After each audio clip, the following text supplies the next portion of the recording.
Once upon a time, in a dark and twisted version of our modern world, there was a young girl named Red. She was an average teenager, with her headphones always in her ears and her eyes glued to her phone screen. Her parents, busy with their own lives, rarely paid attention to her. So, Red spent most of her time wandering around the city, seeking thrills and adventure. One day, Red's grandmother, who lived in a secluded area of the city, fell ill. Red's parents were too busy to visit her, so they asked Red to take her some food and medicine. Red, eager for an excuse to explore a new area, readily agreed.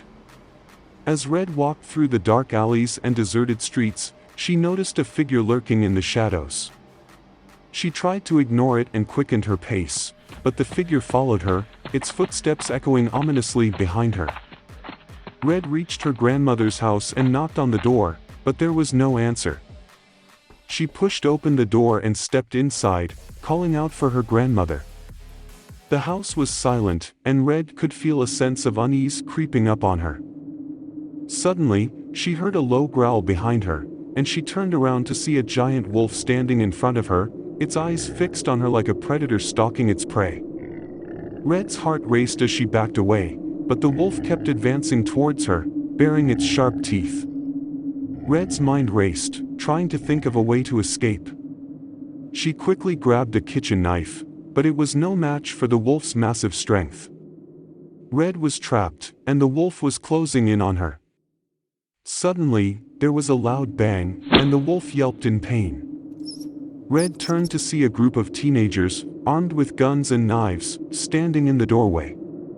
They had heard the commotion and come to investigate. Red breathed a sigh of relief, thinking that they were here to save her. But she was wrong. The teenagers were a pack of ruthless criminals who preyed on innocent people like Red.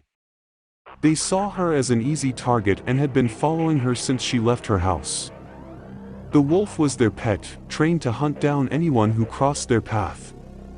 Red tried to run, but the teenagers were too quick for her. They surrounded her, taunting her and threatening her with their weapons. They were going to kill her, and there was nothing she could do to stop them. Red closed her eyes, waiting for the inevitable, but suddenly there was a flash of light, and the teenagers were gone. She opened her eyes to see her grandmother standing in front of her, holding a glowing amulet. The amulet had the power to banish evil, and it had saved Red from a terrible fate. Red hugged her grandmother, grateful to be alive, but she knew that she could never let her guard down again. She had seen the darkness that lurked in the shadows of her world, and she knew that it was always waiting for its next victim.